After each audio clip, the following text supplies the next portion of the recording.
And so right now, actually, wait a few seconds. All right. I'll wait till your video comes up. Okay, great. Right now, we are welcoming Invicta FC Women's Featherweight Olivia Parker to the fight report. I know she's fighting Chelsea Chandler. There's going to be a great fight here at Invicta FC 40. Check it out Thursday, July 2nd. UFC Fight Pass, of course, is your Invicta FC debut, and you're trained at the Knoxville MMA Academy. We all also know you're a professional teacher as well. So, again, welcome to the show. I hope everything is well with you. Things are going great. And, I'm sure you're getting ready for this fight. Anytime. So, tell us about fighting, the opportunity for Invicta FC, Fight Pass. What has it provided for you when, MMA events outside UFC are happening currently? I mean, it's a great opportunity. I'm a huge fan of Invicta, and I've loved watching those fights. And I thought it would be super cool to fight on something like that. When I first started MMA watching it, I was just a fan. Never thought that would ever be something that could happen. So honestly, this is kind of like a dream come true. It's like I'm pinching myself and just kind of laughing that I'm actually going to be the one fighting on Invicta. So I'm crazy excited about it. Definitely. And as a professional, you had 3 straight finishes, 4-0. So talk about what you contribute to your success of having those big finishes.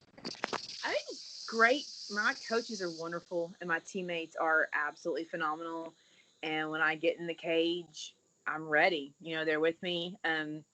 It's power. I've had my strength and conditioning coaches and Taylor Turner and FBS Combat are amazing, and they have me, physically ready when I get in there, so that I do have the power, but also, my coaches have taught me a lot of, technique and how to move and how to create the punch or, the submission that I need. And it's been a really good experience, and I'm really thankful, that my teammates have and my coaches have me in the position to get in there and do what I've been able to do. Definitely. You're a very exciting fighter, and, obviously you're coming in Invicta FC with 3 straight finishes. It's going to be a huge fight. You look at Chelsea Chandler, she's 2-1 in Invicta FC. She's also a tough opponent for you. So how do you see this fight going in this one? How do you see it going? I mean, she is well-rounded. She's a very good striker. She's a purple belt jiu-jitsu, also on the ground that she's game. This is going to be a very, very good fight. I for sure think it's going to be a challenge, possibly a fight of the night type candidate, simply because we're both going to go in there and go to war, and I'm really excited about it. Mm-hmm. Definitely. And your toughest opponent, say it was that it was a professional, and what did you learn most from it? I'm sorry, I didn't catch that question. Oh, to date, who would you say is your toughest opponent as a professional?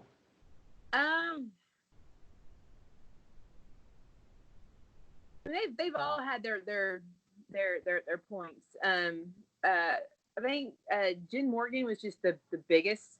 So she was someone that was the first time I've dealt with going in a cage and having someone that was probably stronger than I was, or I thought that way going in at least. And so that was one where just going in, we were, she was she's a blue belt in jiu-jitsu. She she did a lot of kickboxing, and she was good at that. And so the footwork and stuff, that one was one where it was a confidence builder for me, because I really I realized that I could get in there and play that game. Whereas I thought I was just going to hold her against the cage and just get her down, but like on our feet I was fine. I went back and looked at it later, and I was like, hey, I was holding my own, yay. And then Jamie Driver was a really good opponent. Her takedown defense was good. Her striking and knees and stuff were great. So she was difficult. And then Taryn Conklin, same thing. I mean, she was also, in her amateur, that was her pro debut, but her only loss as an amateur was to Leah McCourt, who's in the Bellator. So she was tough and very strong. And I was dealing with someone that was going to be quick coming in, wrestler, very aggressive, and so it was. I feel like they've all been difficult in their own way. Definitely. And you feel like this fight, you might go to distance, and you would welcome that because, obviously you've had quick finish after quick finish your past 3 fights. You feel like you'll be able to display, a lot more that you've been training and working on, that you've been developing. Yeah, I mean, I feel like the fights that I've had, I've gotten a lot better. I've worked on a lot of things. I've changed my game a little bit, and there's a lot more to me than you see in a lot of these fights simply because, I mean, I hit him and we go, and it's just been one of those take him and grind it under the ground. But, I feel like there's more to me than that, and I really would like, would I like a awesome finish? Yes, that would be great. Mhm. But at the same time, if it goes the distance, then that's also a chance for me to get better. It's more time in the cage, and it's more time to showcase what I can do. Definitely. And then talk about training during the pandemic. How have you prepared for this fight, despite the challenges you've had to overcome? I mean, a lot of running. I have a bag at home, so bag work at home. Getting into the gym as soon as it opened back up. You're still watching your diet. I mean, this was a good time for me sitting at home, to be able to work on mindset and making sure that my head was in the right place and working on my head game a lot, which can be a big part of it as well. So, Sure. at the same time, it also just makes you hungry when you can't fight, when you can't get in there, and those opportunities aren't going to be available. Then you just sit there and you wait for it. And so I feel like all these fighters are going to come into that cage on July 2nd just hungry to get in there and just knock it around because we haven't been able to, for so long. All right.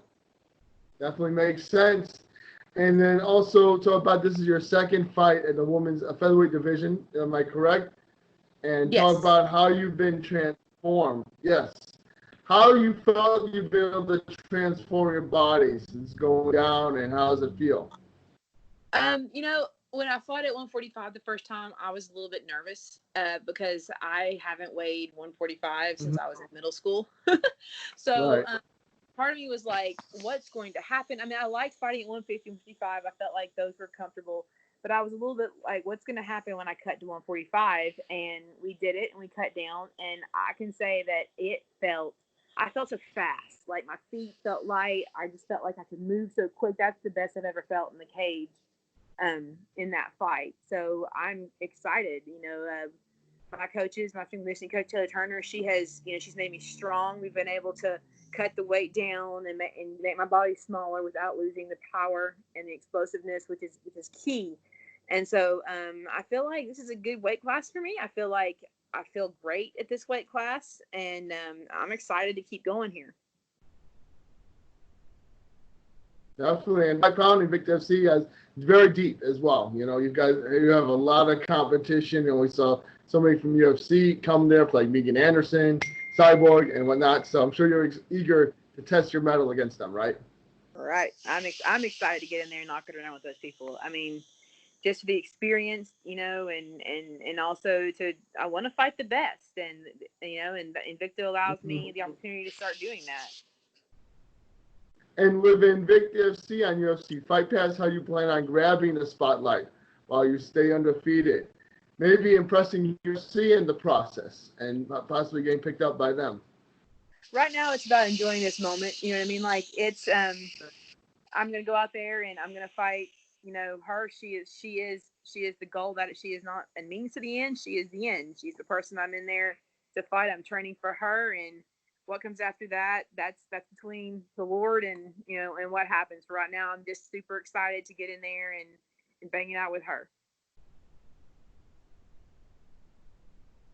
And having to accept your profession as a fighter, seeing like this is getting bigger and bigger every fight. How have they reacted to that? And that you'll be national television with Invicta FC, UFC Fight Pass. I'm sorry, the phone cut out. What was the question again? I apologize. Oh, no worries. Talk about your family and having them accept you're a professional as a fighter. It's growing as a career.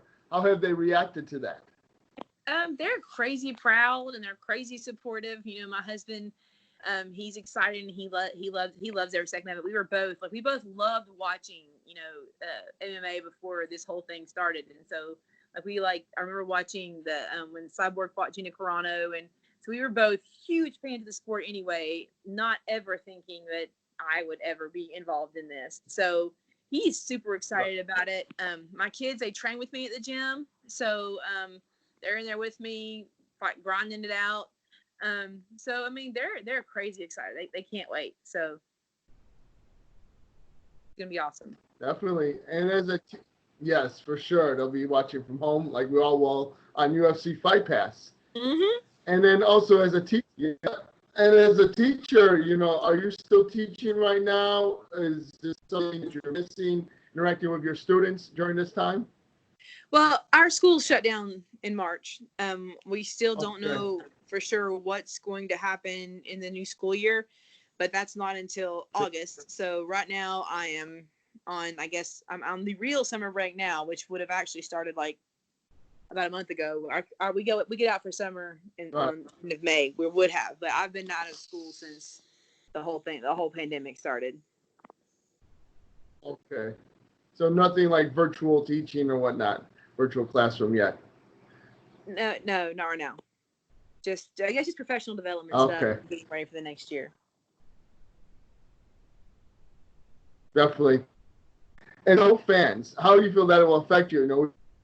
We hear them hone in and listen to their corners with no fans in their venue making noise. So how do you feel about that? I think it'll be weird. It's a big part of the sport is the fans and hearing them scream and holler. And when you've been hit or you're down and they start screaming, it can, it can definitely help. It can egg you on when you're doing well. As far as that goes, though, I've always tried really hard to listen closely to my coaches as they're almost like the lifeline. So it will be nice to be able to hear them clearly. I'm kind of excited about that part of it. Yes. And as far as you can always hear your opponent's coaches, and that's part of the game. So it'll be something to get used to, not having the fans in there, but at the same time, the lights are on,